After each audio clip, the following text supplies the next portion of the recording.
What the Tech is sponsored by Audible.com, the internet's leading provider of audiobooks, with more than 100,000 downloadable titles across all types of literature. For a free audiobook of your choice, go to audiblepodcast.com/Andrew. And by Stitcher Radio. Listen on the go via the Stitcher mobile app. For more information, go to Stitcher.com/GFQ. What the heck?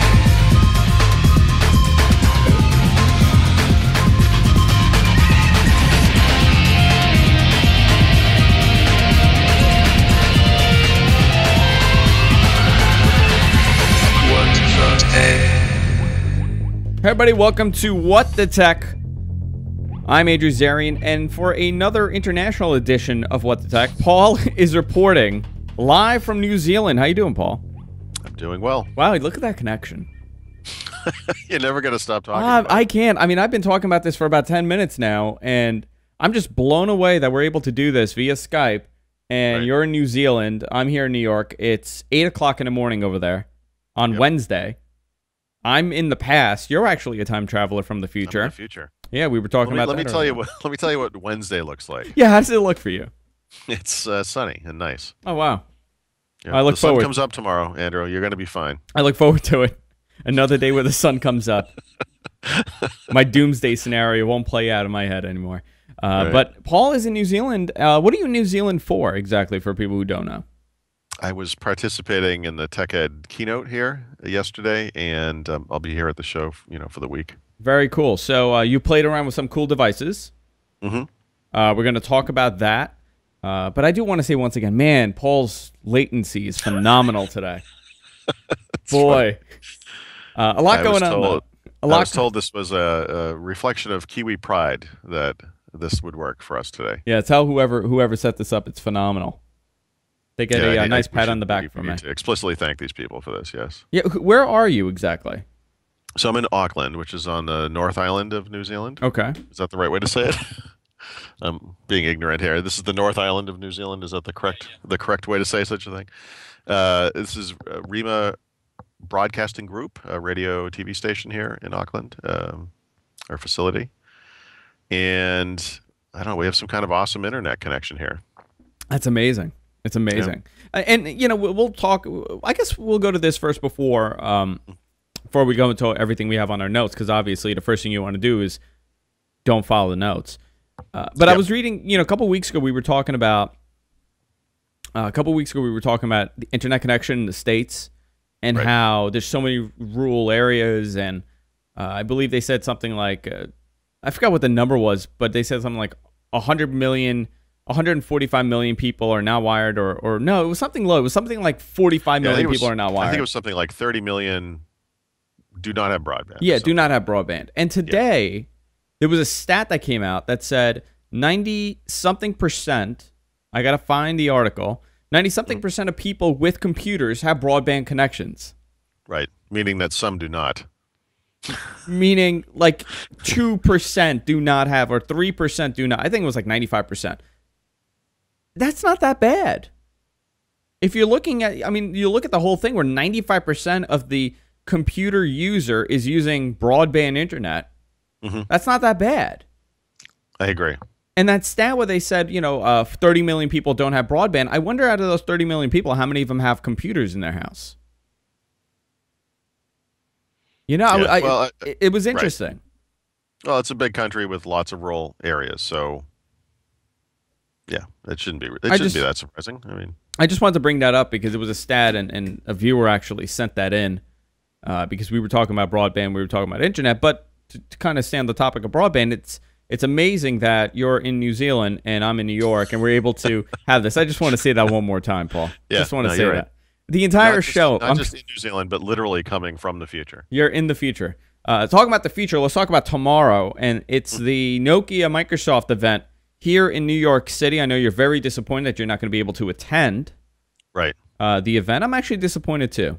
I was hoping you would have been here. I finally got invited. I just received it. So I haven't had a chance to have a conversation about you possibly going to this, but I'll try to do that. It's weird to me how they don't invite the right people to these things. I'm so excited you think I'm the right person Well, for this. so HTC is having an event in New Yeah, York, right? So HTC, yeah. a couple Well, other people. I I mean, wrote them and everybody. I said, look, and this is the type of thing I think we had this conversation last week. I don't like to do this, but I said, no offense, but I'm probably one of the most prominent Windows Phone backers in the tech media. Do you think I could come to this? Would that be okay? But where do you Do, think the do, disconnect is? Do you think it's the thing that bugs me HTC about or this, well, see, this is the thing. The PR company that they have is the same people that do Microsoft's PR. You guys don't talk. You don't hang around the coffee pod or something and have a nice little chat about maybe who should go to these things. I mean, it's just weird to me. I shouldn't have to ask for this kind of thing. So the Nokia one is particularly bad. I mean, I talk about this Nokia stuff all the time. I don't understand how I'm not on their radar. and But it's most probably one of the biggest mobile devices that they've ever released for Yeah. both companies. so I asked, and then they invited me, and I had to say, yeah, I can't come. Thanks for inviting me, though. That's great. That's such like a nephew thing to Thanks. do. It's just, yeah, exactly. This was my plan all the time. But some of the leaked images are coming out, and if this is the exact image, which I don't. Yeah, I I think don't. it's reasonable to think that these Yeah. are, in fact, This what is they a look like. beautiful device. I guess so. I don't remember if we've talked about this, but the one thing I've come around to recently is that as good as this Nokia device is, the one that I have, the Lumia 900, it's big and it's heavy. And the reason I like it is it does LTE, and I can do the tethering stuff. But you pick up the previous phone that I had, the Samsung Focus S, and the thing is half as light, half as thick. And I'm starting to wonder now with this next generation of devices. I'm going to look around. I'm going to look at what HTC does, and see whether there isn't an HTC One, for Windows Phone, or a Samsung Galaxy 3, which is probably what that ATIV S or whatever they're Devices. calling it Yeah. is. Maybe a device like that might make more sense. So I mean, these things look good, but I don't. I'm just worried that they're not good enough or different enough to turn this company around. Turn with Nokia or Microsoft? Okay. No. Well, it's a very Nokia look. Just the actual device. When you see the device, I'm kind of familiar with Nokia, and this is what they've done over the last couple of years with their devices. But the operating system alone is unique enough to kind of sell it for me. I think the operating system looks like it belongs on this device, if that makes any sense at all. No, it does. It does. Yeah. And they don't. It's weird. Even on the 900, they have a unique color scheme that they call something like Lumia Blue or Nokia Blue. And the dumb thing about it is, it's not the same color as the phone. It's Yeah, like, guys, yeah. seriously. I mean, it's just so strange. I mean, it's close, but it's not quite the same color. There's a couple of rumors about the device that I want to run down. Some are probably going to be accurate. Nokia was hinting at some augmented reality type interface when you hold it up, and it'll say like the business or like whatever you are. What are the odds that we're going to see that on this? I don't know. This is like curmudgeon time for me. Like, augmented reality to me is kind of not a thing. I'm surprised I that just that's don't- the big one. Like that's the big feature that all these blogs picked up on. For me, it's not, but I don't. That's the one for a lot of people. Yeah. That this I don't get it. I don't know either. But the thing that I actually like Well, is by that though, I mean holding up a phone so that it can see something and then make some determination. I guess that there are, searches and there's like a Google Lens thing or whatever it's called. Google goggles or whatever, or you hold it up to a product and you can Google search it and stuff like that. I mean, that's okay, but I think the more impressive thing that occurs out of that type of functionality is just the presence understanding of where you are and what's around you. And it's really kind of a simple thing on the back end, but it's just being smart about when you're asking it questions, however you're doing it, and knowing where you are and that you're asking for that particular place. yeah. How often are you going to pull up your camera and hold it up and be like, what is this place and I what don't kind think of that- rating does it But I have? think that's a silly activity. I think it's more likely that someone would pick up their phone and say, I want to find pizza," and the phone should know that you're not at home. And that you're in a certain location and that you look for pizza there. It's that kind of thing. Not, I'm going to hold it up to a storefront and say, does this place have what I want or whatever? What is this thing? It's amazing that some of these features are still not put in place, or they're still doing it a little bit backwards. Like one thing, and it's exactly what you're talking about. Yet last night I went out for sushi with my wife, and a friend of ours was in the area, and he said, "Where are you guys? You know, where's the place?" And I was texting to him, and I almost thought that this feature exists in my text message, and I tapped on, you know, like the attach icon, and I was hoping that it would say share your location, and that does not exist. Yeah, so someone listening to this is going to point out that there's an app somewhere that I've never heard of that I'm does sure. exactly what you're asking for. No, and listen, that's not what you're looking for. That's not. I'm not looking for an app. No, you want this. You're saying, and I believe you're saying that this should be basic phone functionality. That I should be able to tell people that I trust and know, here I am. Go come find me. Yeah, and then, listen, it might be in the iPhone. I'm not too sure. It might be in Windows Phone. I don't know if that exists in there. I'm going based on my experience with Android, and you could share your image. You could share a video. You could record audio and send it, but you cannot tap a button and just hit, okay, share my location. And it can be tapped into whatever, you know, whatever feature, let's say a Yelp or whatever it is, and it'll say, hey, are you at, you know, Mickey's Sushi Place? Right. And you just share that location with them. I found that interesting, and I went to that AT&T event a couple of months ago. I don't know if you told me about it or not, but I was invited to an AT&T event, and they were the entire event, people were looking at them like they were crazy. They were talking about revitalizing SMS and incorporating all these features into SMS, into, you know, one interface, so your location could be shared, all that stuff. And I was thinking, how come this does not exist? You know, built in. Yep. It's fascinating. Yeah, I know. It's if you think about the way Windows Phone works in particular, because that's kind of the only one I care about. You know, they tend to integrate those types of features right into the OS. Can you do it right now? What's that? Can you do that right now? Can you share? No. But I'm thinking of this and thinking that this is the type of thing that they should be thinking about. That this is the type of thing that should be in Windows Phone. Yeah. No, you're absolutely right. One feature that I'm very hopeful for is the new camera in this device, because it's going to be using the PureView technology, or PureView classification, as it says in the article. Right. And apparently this thing is unbelievable, right? Yeah, so someone from Nokia today, or in the past 24 hours, made the comment that PureView is not this thing. It's not a single spec. It's not a single device. It's not a single technology, whatever. So it's not. It doesn't necessarily mean that the PureView-ness of the 920 means that it's just like that PureView device they put out earlier this year. But it should be a better camera, and I think that's what we're really hoping for. And if by the way, sacrificing weight and thickness is what you need to get a better camera in this device, then I would be happy to use the Nokia. Yeah, me too. 100%. I think that's really how I'm going to choose this next phone, is going to be based on the camera quality.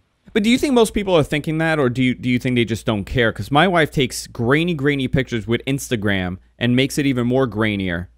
Yeah. And blows it up on her screen, and she goes, why is the picture look crappy? I think for someone like me, my argument is that, you know, I could take much better pictures with a real camera, and it's not expensive, and it's not hard to carry around such a thing. And the counter argument to that, which is equally accurate, would be that you're carrying a phone anyway. You're not going to carry a camera, and that phone camera is better than no camera. And fair enough, but I would love to be able to have one device that does both of those functions and always have it with me and have it work well enough that I never had to think about owning a camera. A couple months ago, we were talking about why haven't we seen a camera being integrated with Android? Do you remember that? No, but I know that it's happened. It's happened. I think Samsung released it at IFA or IFB, IBC. IBC is next week. IFC. There's something else called IBC next week. Okay. And they released an actual camera with, you know, Android running in the background, and you could use it as your Android device or your camera. And I'm thinking, it took them a long time to do this, you know, to this level where Samsung is putting it out. Yeah. But I wonder how many other people are willing to sacrifice size for, you know, a really functional camera. It's interesting to me. I don't know many people that are willing to do that. I don't think it matters to some people. I think some people don't even know they're taking a bad picture. Sure. Well, we're getting there. I mean, the iPhone 4S is still the standard. It's weird to me that a year later that's the case, but, you know, that's pretty much as good as phone cameras get. I haven't spent a lot of time with the Galaxy S3. That one might be just about as good, but this needs to happen now with this next generation. I think we've waited long enough. You know, the first gen of Windows phones all had terrible cameras. The second gen mostly had terrible cameras.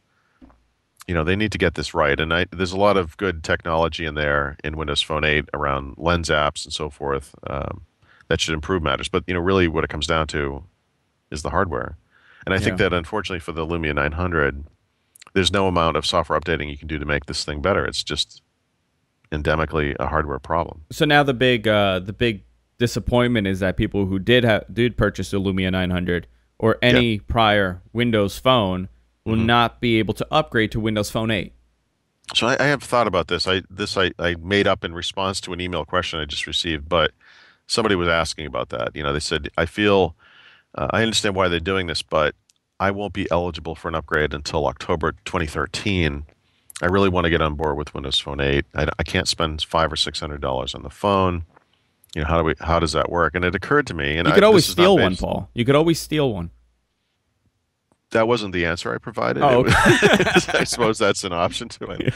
But, it occurred to me that AT&T is almost certainly going to be part of this Nokia event. It's probably why they're having it in New York. It's about the United States, right?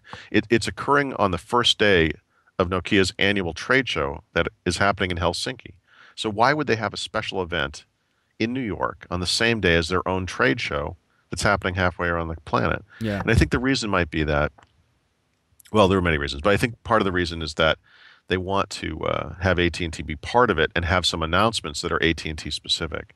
And this is just a guess on my part and maybe some wishful thinking. But it seems to me that one of the things that Nokia could do in tandem with AT&T is either just, I don't know what to call it. You basically forgive this upgrade period, or that you give them some option that's halfway between the upgrade price and the full price. Maybe these Nokia devices cost $99 or $149, but if you are the owner of a Lumia 900 that you bought from AT&T, that you could upgrade for $200 or $250. What are we looking for? I think a lot of those people and myself included, would be very, very happy to do that. What kind of pricing structure are we looking for these devices? Has that leaked at all? Because the 99 for the base and $149 for the 920. For the 920, I mean that's still really good. Yes, but it's not. It doesn't help you if you're not in that upgrade pricing window. Well, it also doesn't help you if you're not on AT&T. It seems like Verizon is still not fully embracing Microsoft, and they've kind of drawn their line in the sand where they're a Google company. I'm not actually sure that's true. I think it's more the other way around. I think because Verizon was a little reticent in the beginning, AT&T has kind of wormed their way into the pole position there, and I think they just get preferential treatment. They are their special launch partner. This will be the third year in a row. I would do this. If I was AT&T, I would be very concerned because they lost the exclusivity with the iPhone, and they kind of have exclusivity with Windows, with Microsoft in this case. Yeah, but I don't think that's going to last. I mean, you are going to see Verizon with Windows Phone 8 this year. So whether they're part of tomorrow's announcement or not, I don't know. But I have a feeling it's going to be an AT&T thing. I think that's the whole point of it. Yeah, and it's in New York. Yeah, because you know what? I'll tell you. Yeah, I think you're right because I received an email about AT&T and Microsoft. So it might be you might be right on this. What are some of the features that you're excited about? I know some people were talking about the Nokia Music, being available. The augmented reality. One of the other things that we saw was group chat, a new private group chat feature. People were making a big deal over this. Yeah, it's not so much any of the Nokia stuff that I'm actually particularly interested in. It's more along the lines of the Windows Phone 8 stuff. There's some stuff I can't talk about yet. Windows Phone 8 features are leaking every day, and I have to kind of bite my lip and just sit through it. I can't really go into that in too much detail, but as far as the Nokia specific stuff, I think inductive wireless charging is a big deal, and it's overdue, and I think that's cool. I'm glad they have that. Has anybody else done it other than Palm? I don't remember seeing it anywhere else. Yeah, wait. I feel like I have seen that somewhere else. Yeah, Palm had that Pebble thing, right, for WebOS. Maybe not. Yeah, I can't remember who else who did it. But I'm excited. I'm excited for tomorrow. I'm excited to see what they release and what they do with this.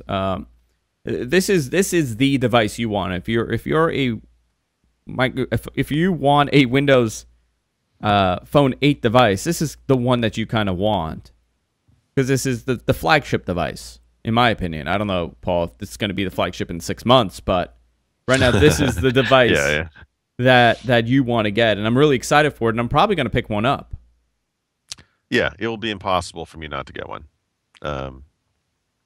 Someone is asking in the chat room about Nokia Music. My understanding of Nokia Music is that it's these days on Windows Phone, it's in some ways designed to make up for the fact that the Zune Marketplace stuff isn't available everywhere, or isn't available full force everywhere.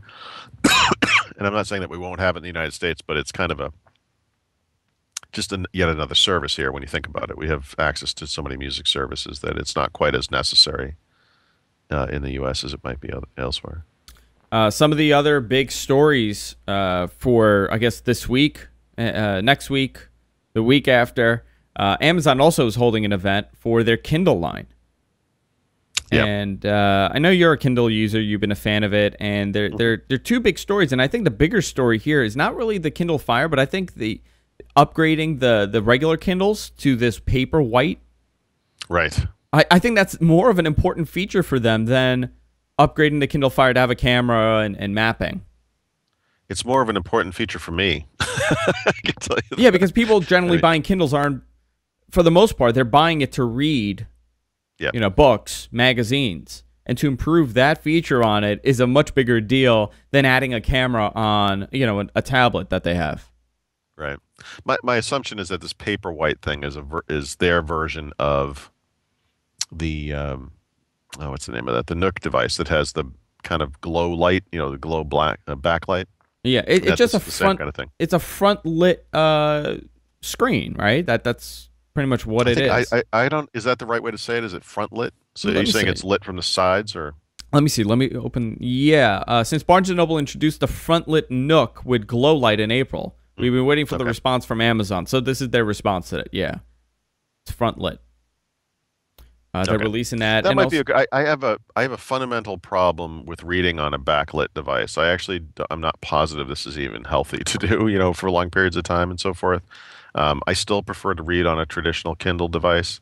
If it's dark, I use the cover that has a little flip out light in it. So I guess it's technically front lit, although it's not lit evenly across the page because, of course, it comes from one side. And so hopefully if they do this right, it will be even lighting coming from the front and illuminating the digital page, if you will.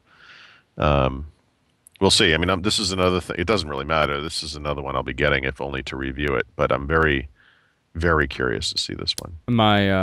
My father-in-law's birthday was this weekend, and my mother-in-law got him a Kindle 4. Mm-hmm. And when he opened them, I just started shaking my head. I'm like, no, you should have just waited a week. It's the wrong week. You got it the wrong week. You got it on the wrong week.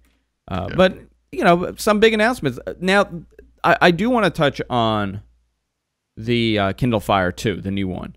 Mm-hmm. What does this mean for the device? Are people going to go out and buy it now that there's a serious competitor, and a competitor that's actually a better device, in my opinion? It's a better device now. Then, yeah. But you can imagine that exact hardware, but with the Amazon services integrated. I would actually prefer that personally. You would prefer the Amazon services over what Google's offering. What are they? I mean, they're all about the same. But remind me if I'm off. They're all about the same. Yeah. What is there anything? Well, I guess because you're. No, but I'm sorry. I mean, they're the same in their scope, but it's the depth of the Amazon stuff that's more important. So on the music side, it's kind of a wash. On the movie and TV side, it's a huge difference because Amazon has a much, much bigger catalog.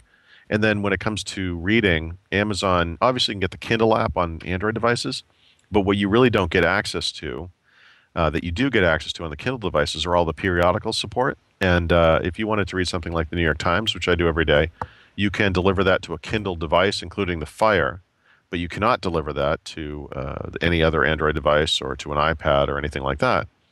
And Google just started their little magazine store or whatever, but Amazon has had that for a long time, and that all works through the Kindle. So it's basically it's the same types of services, but on the key parts of it that matter to me, reading specifically, and then the video content, Amazon just has a much, much better selection than Google. It's not even close. Yeah. Well, how about what I'm hoping is that they also release some sort of update for the older Kindle Fires, Sure. because they have practically done nothing. I believe there was one update that they released early on to fix some of the glitches with the UI, but after that there was nothing. I mean, not one update. So it's fun. I hadn't considered this, but now that you're saying it, I mean, you got to remember that most of the people who buy these devices are normal people, and I mean, I don't Yeah, mean we're that as far any from kind of it. it's like not like us. I mean, like normal Yeah. people, like regular people. My sister owns a Kindle. You know, my wife owns a Kindle. My wife or my sister has never checked for an update on this thing or cared that there was an update, and probably didn't install the one update that ever came out. Like this is not something they consider. So the Amazon customer, by and large, is going to be a normal human being, just a regular consumer. The Google type stuff, you would expect it to be. I mean, obviously they're aiming it at normal consumers, but it's made by an engineering company. It's a lot of people are going to buy it because it's the Google device. They're going to expect updates and so forth. And I just think it's a different. It's aiming at a totally different Yeah, clientele. I mean, I wouldn't be surprised if the Kindle Fire, and I've heard rumors to this effect that it has a new UI and an altered user experience and all that stuff, and maybe they bring that to the old Fire. Maybe they don't because it's not powerful enough. I don't know. I don't know what it looks like or how it works, but I wouldn't expect much more than that. For the first one. Yeah, I'm hoping there's some sort of tweak for the UI, because I do still feel that it's extremely sluggish. It's not as responsive as you would imagine it to be, and I'm surprised because this was their first gen device. Maybe you know what, but you're right. They're not really a computing I bet this company. next one is killer. I really do think it's going to be amazing. Well, they're gonna have to do something about the size, because if you compare this, and I have both here, let me pull it out here. For the audio listeners, I apologize. I try not to only make it about video, but here are the two devices. I don't know if you guys could see it, but the thickness it's much thicker than the Nexus. Yeah, but it's much still, thicker. I don't know. I know what you're saying, but I just don't think people. Again, my sister is the classic example. She buys that and she's done. She'll use that thing for 3 years, and she'll use it to read books. That's what she does on it. I haven't, and I'm going to be honest, and I said this last week, I haven't used my iPad since getting the Kindle, since getting the Nexus 7. Yeah, no, I haven't used an iPad in months. And I had said initially that this is not going to replace the iPad, in my opinion. You're still going to need the iPad. You're still going to use the iPad. I think this is an in-between device, a 7-inch tablet. But now I could see how some people are like, no, this thing is great.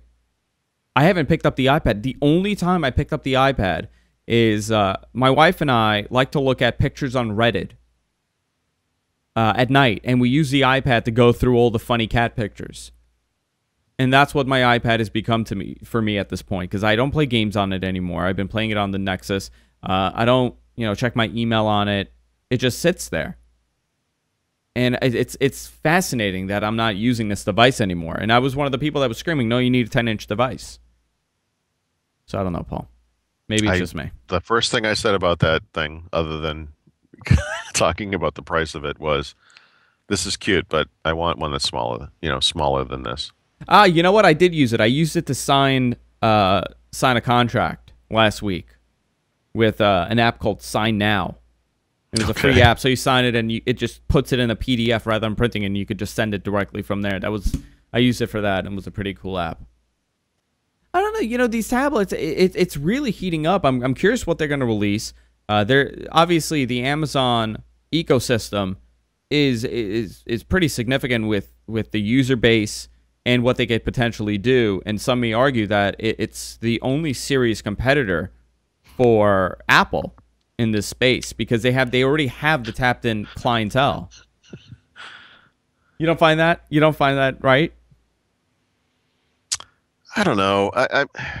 I'm talking about the fact that one of the arguments is that Apple's successful because everybody's using iTunes, right? The people that are buying it are already tapped in there from a couple years prior. Well, okay, this is complex, but I think you're right. But there is a little bit more to it. I mean, as much as I would love to just slag Apple without any rationale to it, I mean, I think the other thing is they do get some things right. I think we need to credit them with getting some things right. The iTunes store and their app store are incredibly well stocked and much better stocked than any other online store. Their stuff works when you go international, which is a big deal for me. It's something I've experienced a couple times recently, where my Google Nexus 7 tablet goes into France mode when I get to France, and I can't download movies, I can't download TV shows. The iTunes stuff always works, and that's true whether you're on a PC or a Mac or on an iPad or a phone or whatever. Um, yeah, I mean, obviously they have kind of a built-in cache, which I guess we could argue they deserve, and I think that's kind of the bigger issue. The people that are competing with them, whether they're Google or Microsoft or Amazon or whatever, they need to step it up in those departments. Again, I think Amazon could do it because they understand purchase. Yeah, exactly. And right, and I think when I think about an Android tablet, it's funny because Amazon is under some criticism for sort of subverting Android, but in some ways that's the best part of it. They're making it an Amazon experience, not an Android experience. Yeah, and someone just messaged me and he's pointing this out. He can't think of another retailer that has been able to capitalize on this impulse buy like OneClick. Nobody else really does that. Right. And they've kind of appified your actual purchases. Physical purchases have become appified. It's weird to me that Apple hasn't come under more criticism for being so e-commerce based. Everything that they do is based around this notion that you're going to spend a lot of money, and it runs from everything from when you purchase the device to all the stupid doodads and covers and cases and keyboards and docks and all the crap you have to buy. That this $500, $600, $700 tablet turns into a $1,000, $1,200 purchase. But it's not just that; it's the whole pushing this e-commerce stuff to the forefront. It's one of the things I don't like about the Xbox Music and Video apps in Windows 8, where it's really all about the content they're trying to sell to you. It's like they put it up front and center. And if you were to pick up a Kindle device, I don't have it in front of me, but obviously they have this notion of ads, so you can get a lower price device. But if you pay for the device, there's no actual link to their store anywhere on your Kindle until you go into a submenu. You have to really go try to find it. And I'm not, of course I could change that at any time, but it's just a different way of doing it. That they understand. I think you understand when you're buying a Kindle device from Amazon, you're going to be buying books. So they don't have to buy a book, everywhere. And I think, the Apple stuff is, it's very e-commerce focused, It is in a way. I'm curious how Microsoft will handle this with the gain in popularity, hopefully with the next device. Yeah. I'm interested to see how they're going to do it. Poorly, I'm sure, to be fair. I mean, it's going to be fascinating with that. Yeah. There's also a new content deal for Amazon Prime. That's going to be a big help as far as a consumption device. In efforts to compete with Netflix and HBO Go, Amazon is actively building a free streaming video offerings. What? It's free video streaming offerings. There you go. I'm trying to read it and I can't. It's going to be free to Amazon Prime members, and you're going to be getting NBC Universal shows. I also saw Epix. Epix is going to be added to it. Oh, good. Because they lost. Oh no, that was Netflix lost Stars, and like Netflix went from being kind of a premier movie service to being a decent movie service with lots of TV shows. The Amazon stuff is woefully inadequate compared to Netflix right now, but this NBC thing will help a lot. And I'll tell you what bothers me about Amazon Prime. When the weirdness of it. The weirdness of it. Yeah, it's bizarre because I was trying to get something the other day on Prime. I'm like, oh look, it's let's say The Office season 1 through 5, and you could watch 1 through 5, but season 6 is also on there, but they want $1.99 per episode for it. Right. And even though I could kind of justify because you never know what the line is. In other words, when you're on Netflix, it's weird because on the opposite side of the fence, it's a different complaint. On Netflix, if you were to search from the service and say, I want to watch The Punisher, some movie, they have like the first one, but not the second or third one or whatever. I'm making this up. I have no idea how many Punisher movies there are. But they never have a link to say, hey, we know that you are in our DVD club. Would you like to have those sent to you on DVD? Like they never make that connection. Yeah. Whereas in Amazon, it's the opposite problem. Like Amazon has the free streaming service for Prime members, but they also have this other service that's, per per view. And there's no line. I mean, and there's no line, so you never know what you're going to get. You click on something, and maybe I can watch this for free, or actually, no, I have to pay for this episode. And it's weird, like how there's no separation there. Yeah, well, it just shows you that their understanding is kind of not there when it comes to this. Yeah. But a lot of announcements now. HTC also announced that they're going to have a big thing on the 21st to kind of compete with Apple. We don't know what that is exactly, right? Do we have an idea what they're going to release? I don't think we do. No, I don't. Not that I know of. And Motorola's having one this week as well. So a lot of these big announcements, and this kind of goes full circle. Is this because Apple's announcing their next line and everybody has to have it around the same time period? Yeah, that is exactly what this is. But it's kind of what silly. happened last year is there's sort of there's this weird balance in the industry where Amazon or Android rather is 65% of the market, and Apple is like 30% or something, and then everyone else is the rest. And once a year, Apple releases this new iPhone, and for that one quarter, they have like the best-selling phone on earth. And I think this is collectively the Android part of the market. Actually, I should say the anti-Apple part of the market, saying let's not let that happen this time. Yeah. We don't want them to have this moment, and they get such a huge boost that first quarter from the new iPhone. That I think this is an attempt to collectively on every one of its competitors' parts to prevent that from happening. Well, they're never going to prevent it from happening, but just from dulling the effect of it. I mean, but it's gonna. I don't know how much they could dull it. I don't. Yeah, I don't this either. is- In fact, in many ways, it's like racking up movie premieres all at the same time. You don't if a new Star Wars movie was going to come out next June, you're not going to put up another big new movie on the same weekend. That would be suicide. But it's this backwards way of doing it. Like I would distance myself as far away as I could from them. Right, that's the point. Exactly. If Apple's putting something out in September, guess what? I'm either doing it in June or I'm doing it in February. I want nothing to do with them. But it seems like these guys are saying, no. We're not going to let them have this. Let's go head to head. I mean, even down to Motorola tomorrow, having their event on the same day. I mean, that's kind of smart because everybody's in New York and you're going to get good coverage from it. But Motorola has an event as well, but nobody's really talking about the Motorola event. They're talking about Nokia. Right. That's the big one. I'm amazed anyone's talking about Nokia. You're amazed or you're not? I really am amazed. No, I am. I mean, Really? I love them. I love Why? the stuff I get, but because I just don't think they're a big deal. You don't.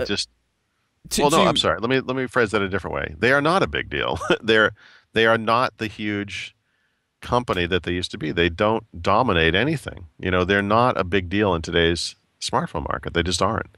And I think there's just it's almost like a sense of nostalgia. I would love to see them do better than they're doing. They almost would have to be able to do better than they're doing. They're just not a big deal. I mean, if you compare the two big announcements for tomorrow, which is the Lumia 920, yeah, and I believe, and I got to find the story, but don't quote me, but I believe it's the Droid Razr HD from Motorola. Jeez, that's a great name. Yeah, first of all, and it's RAZR. Yeah, of course it is. So the only future that this company possibly has is they need to just make pure Google phones. And they're not doing that, huh? Isn't that fascinating? I don't understand it. It's almost like they're doing it to make a point, like, see, we're still independent, But when you were independent, no one was buying your phones. So you need to do something different. But they don't make good hardware. I mean, that's the thing, Yeah. Paul. Yeah. It's not good hardware that they're making. No. I had the original Droid, and that was a pure Google experience, and the thing was sluggish and it was slow, and I think and they it was were weird, right? It wasn't Yeah. just that. It was weird. It was made of a bunch of metal parts, teeny little metal parts with teeny little metal screws. It had that weird gold thing that looked like a stamp on it. That was was it a fingerprint reader? Was it a mouse cursor thing? What the heck was that thing? in this on the actual keyboard. Yeah. Yeah, it was just it was like an enter button. What? Why was that there? Yeah, well, there was a Right? lot of It's things just on that thing. bizarre, but this is very typical. It's like a Sony product. It's not over designed because it's almost not designed, but it's just overly complicated with lots of little bits to it. It's not. There's nothing elegant about these things. No, and I think that's been the big problem that Motorola's faced over the last couple of years. And you know what? Quite frankly, that might be the reason why Google is not even choosing them as the pure Google experience phone. Right. You know, it's there. I mean, there is an obvious relationship between the two. They acquired Motorola Mobility. Why wouldn't you feature that as your Motorola? Your that should be pure part experience? of it. I mean, if they want to let Motorola go off and do their own thing, that's cool. But they need to have. There needs to be a place where you just get that as part of the normal thing. It shouldn't be a special phone that is a different maker every year. You know, just it's part of Google. Make that the pure Google experience. There's no reason that Samsung can't come out with a pure Google experience phone. It's just that they never will. Yeah. So you need to be able to get that. I mean, from Google's perspective, I would think they would want consumers to be able to get that from somewhere. Oh, and the Motorola Blur stuff they put on this thing, they'll take I mean, as elegant as Google could be, which it's not, but they'll take a nice look and they'll just put a bunch of icons everywhere for everything. Everything. Like you'll have the call screen will have like 15 buttons to do whatever. It's all the same stuff, redundancy everywhere. So I don't know. I'm curious on why the big deal over this device. I'm really well. Here's the well. And by the way, let me just say this: it's not running the latest version of Android either. So there. Okay, of course it's not. I don't know about that, but the Nokia thing, I have to say, one thing that could really put this event over the top is if they announce a tablet. A new, I guess. A Windows RT tablet. Yep. For Motorola. No. Nokia. Oh, Nokia. Completing the thought of Nokia there. Yeah, I mean that would be great. Do you think we'll see something no one's like talking that? about that because they very clearly are working on one. And if they style it like these Lumia devices, I think that people are going to love that. I was very surprised at the Microsoft Windows RT event that they had. They did not announce that Nokia was the partner. Right. I was very surprised by that. Yep. Because it almost feels like it should have been. I know. Nokia. I mean, who knows what the reasoning was behind that, but unless you know the reasoning. Nokia is important to Windows Phone, but Nokia is not important to Windows, you know. I think the Windows group, the way it is now, is they do a lot of stuff in-house, and they do, as they should, pragmatically, they do what's best for them. And they're tweaking some people as they do it. It's a different way of doing things. And I just think they're in a position right now where they need to get everything right, and they can't rely on third parties. And let's face it, the third-party partners that they've had over the years haven't exactly done well by them. No, not at all. So, yeah, 2 events tomorrow. We're going to have a lot of stories for this week because it's going to be a busy, busy week. Now, what have you had a chance to play around with while you've been gone? So 3 things stand out here. One is that Pixel Sense display, that gigantic screen. You know, Microsoft bought this company recently.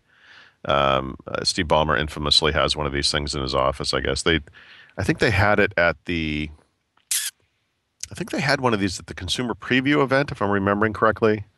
It's basically just a gigantic screen with 100 touch points on it. With legs. Windows 8 PC, and it's just unbelievable. It's like a wall-sized display. And so that was pretty cool.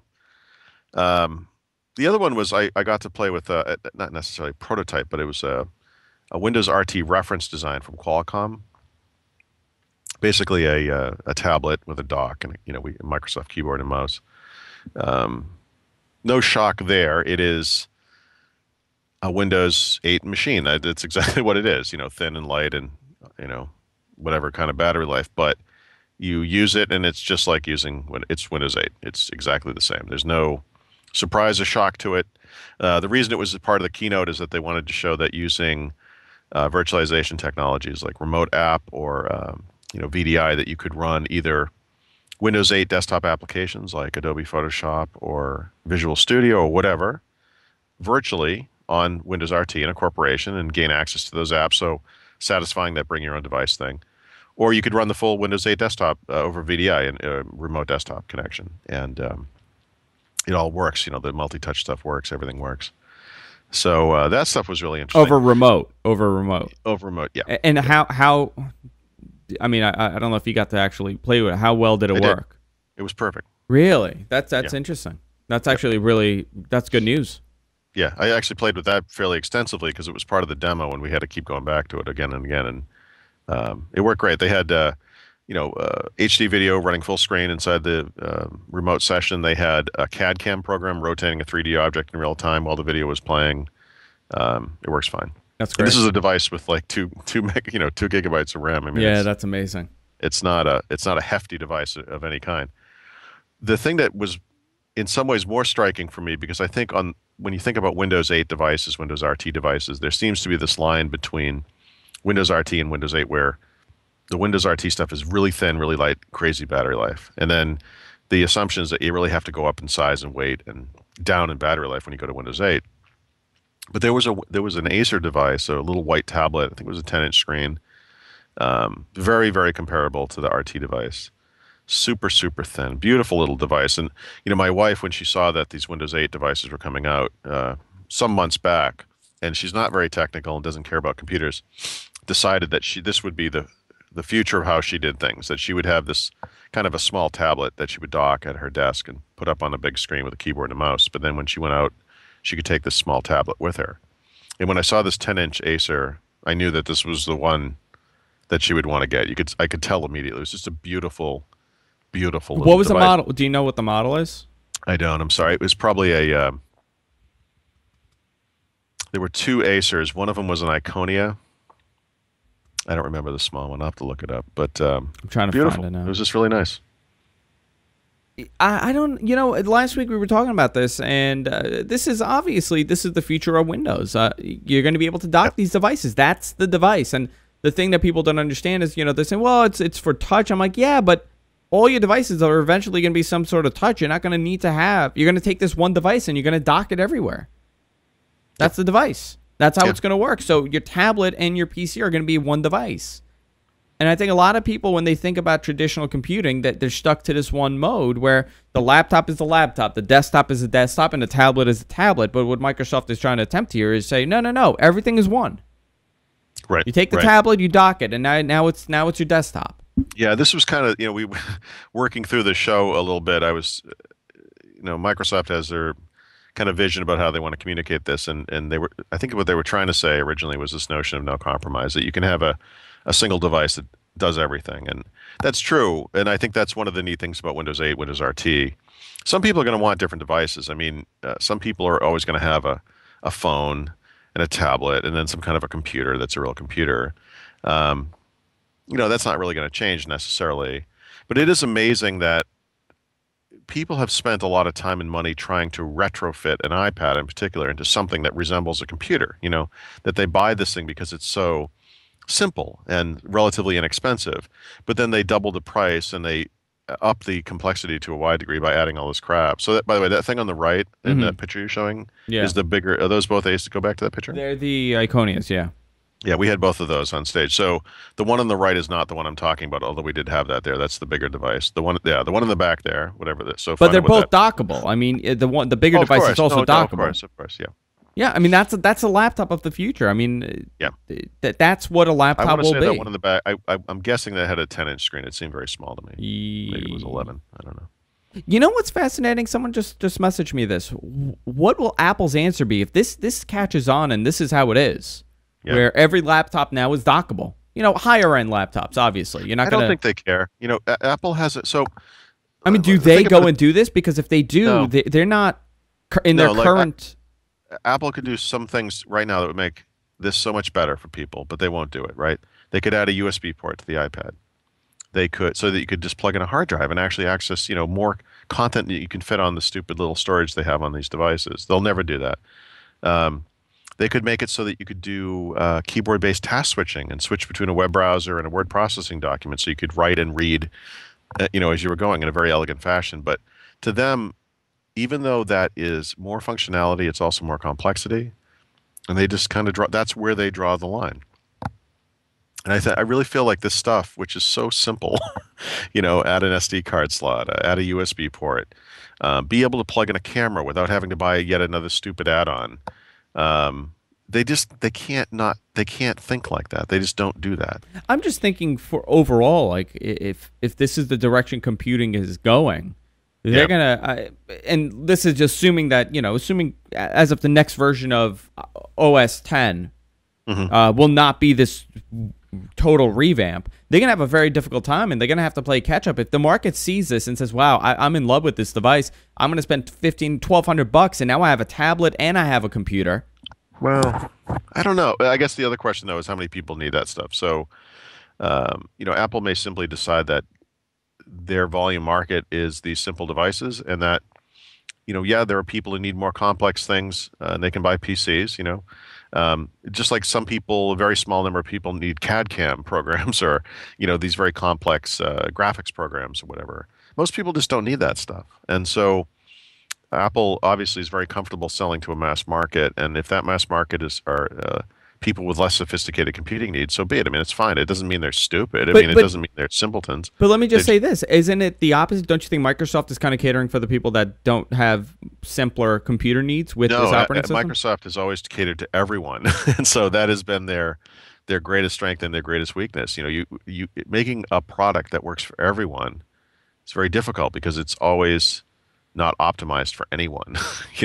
I mean, it's kind of the weirdness of Windows, that there are multiple ways to do things in Windows. Some of the ways are simple and some of them are technical, and some people like to configure things one way or configure them a different way. I mean, it's just the way that it is. I did a little test over the weekend. It was my father-in-law's birthday, so I just wanted to see, because a lot of people there, they have iPads. One of my relatives actually does the thing that you absolutely hate, and they walk around with their iPad and they take pictures. Oh, God. Like this, and they're grainy, awful pictures. It's only a matter of time before I play skipping stones with someone's iPad. I'm serious. And what I wanted to see what they were thinking. So there was about 10 people there, and they're all average computer users. They're not. They check emails. Maybe they'll look at a YouTube video, and that's it. And I took a picture of Windows 7, and I took a picture of the new Windows, Metro look, the RT look. And I asked them, like, what do you like better? What do you want? And they all said, wow, this looks really cool. What is this?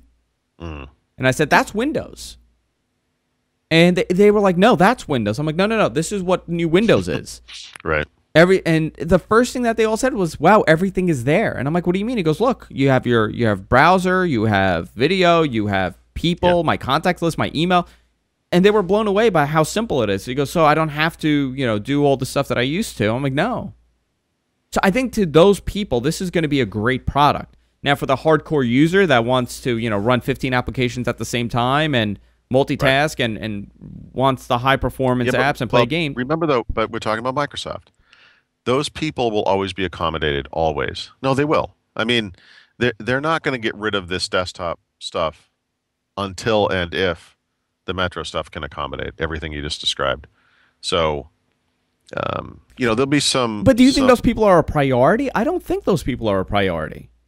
I don't think they should be a priority. Those people are everybody today. I know what you're saying, but Microsoft clearly is shooting for this audience of general consumers, the iPad audience with Windows 8, of course, but they can't not serve the needs of the hundreds of millions of business customers they have and more sophisticated users. No, absolutely. And that's going to be their uphill battle.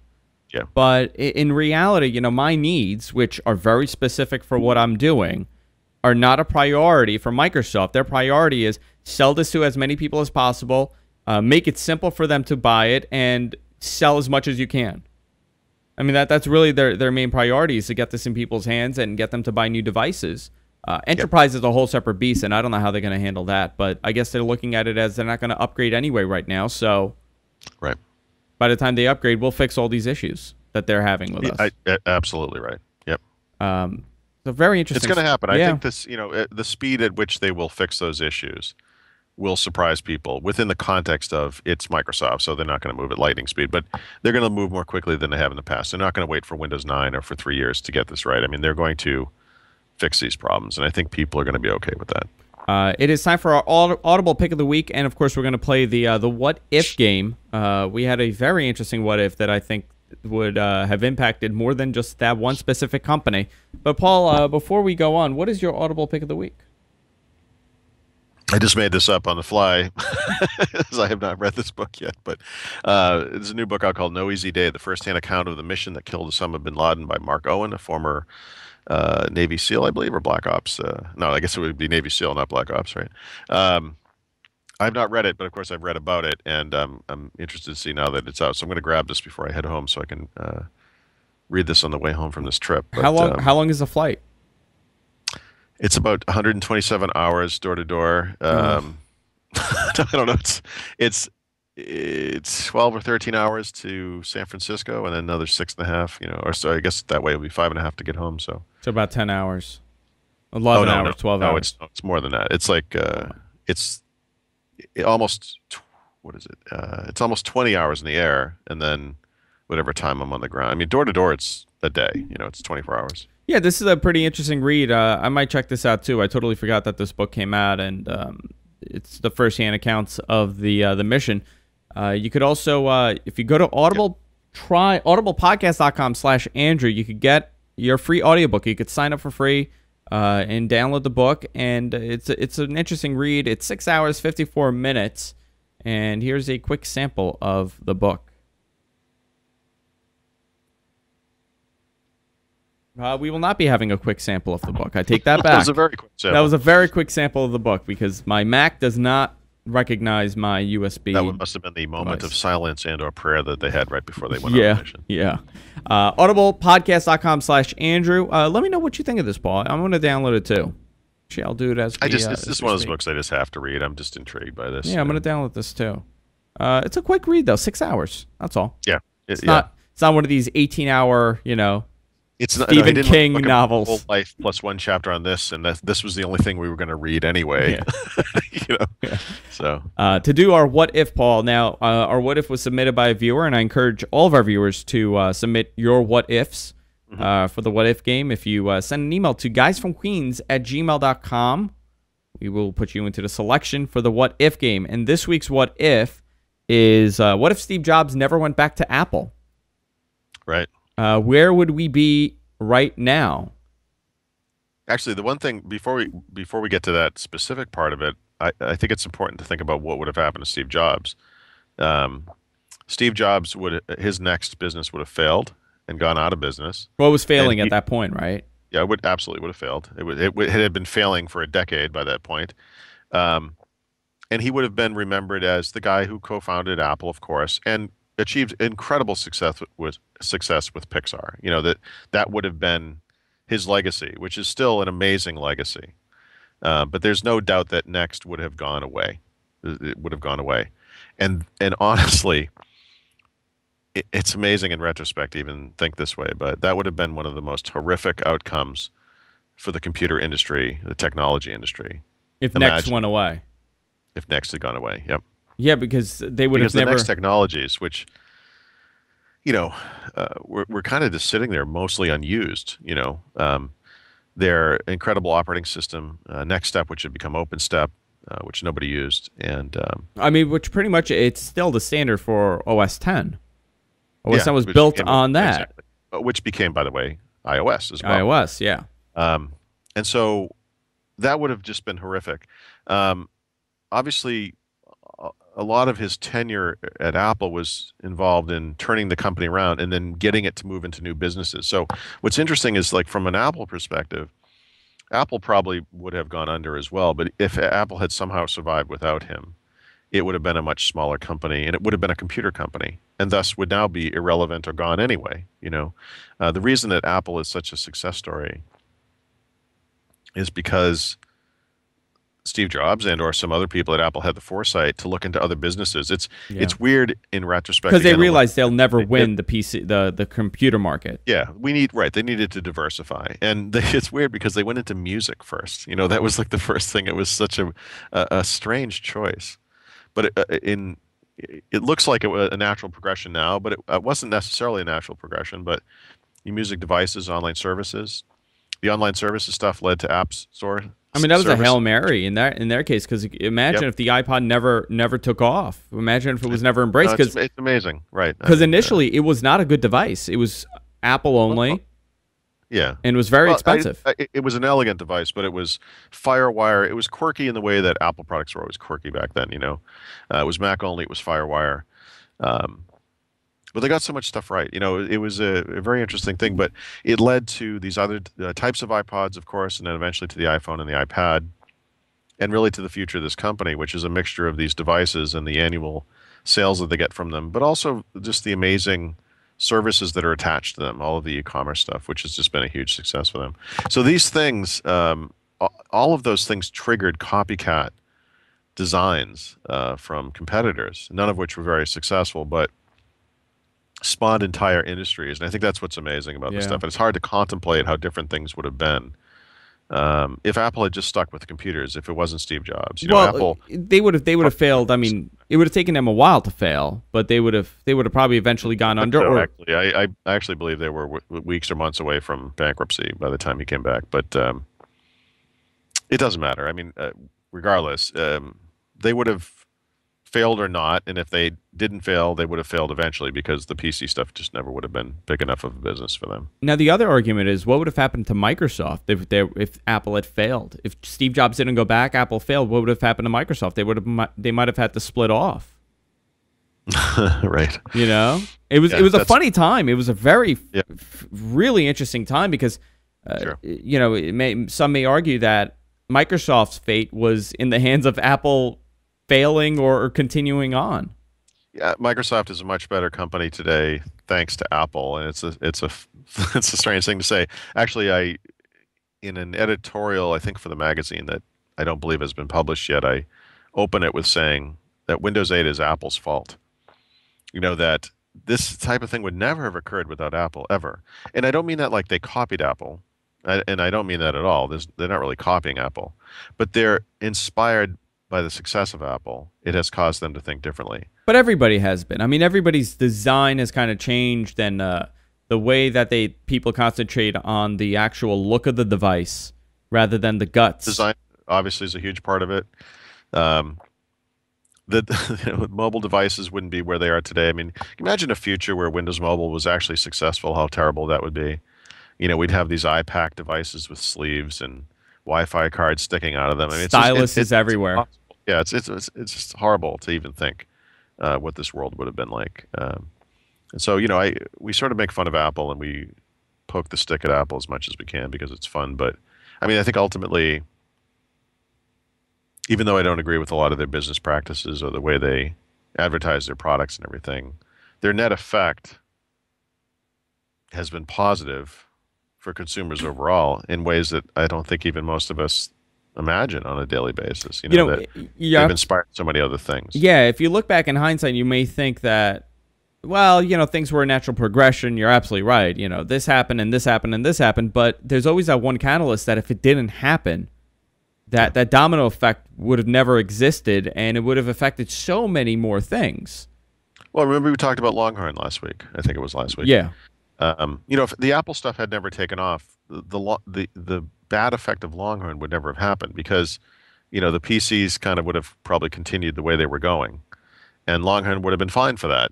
You know, Longhorn would have been horribly inadequate for this devices and mobility-based future that we now are looking at, and now responding to with Windows 8. But if PCs had just evolved the way they were going, you know, that would have been okay. That would have been, yeah. It's scary to think that, right? Yeah. I mean, it's something else. This one's almost too complex to even imagine. This is like the butterfly effect. It really is. Yeah. I'm thinking about it as I'm trying to wrap it up. I'm thinking like Microsoft and all these other companies and what would have happened, and who knows, Palm might be still in business, and but it would it's too convoluted. You know that argument where people complain that they always crack their iPhone screen? They're like, it always breaks the iPhone screen. It would be like an epidemic of biblical proportion that people lose their stylus. That would be the big problem. Yes, like, absolutely. That would be the big problem. The selling accessory would be this thing that would let you tether your stylus to your device so you never lost it. Yeah. But then you have it in your pocket and it would like scratch the screen all the time. Oh, God. It's so horrible to even contemplate. Such an ugly world we would be living in. I like these alternate universes where things are not as good. It's always fun to me. By the way, Paul, did I tell you how great your connection was this entire show? You did. Is it still great? Oh, yeah. You know what's interesting? It came in and out. There were times that I noticed that there was some sort of latency. Okay. But it was pretty solid for the entire show, and I'm actually pretty happy with it. You'll be fine on Thursday. France and try that again. Yeah, you'll be fine on Thursday. You should be okay. So it's 9 o'clock in the morning there. What time have you been up since? Oh God, I can't. I've been sleeping terribly here. I woke up at 4 o'clock in the morning today, but I go to bed at 8 o'clock at night, so that's actually a normal amount of sleep. But look at the bags under my eyes. I'm still like, oh. Yeah, it's gonna take you. How long up. are you staying? I think I'm leaving on Saturday. Okay, so you have a week. Yeah. Oh, that's nice. For all things Paul, and I know tomorrow you're going to be blogging a lot about the Nokia event. People go to winsupersite.com and follow. Are you going to be live blogging?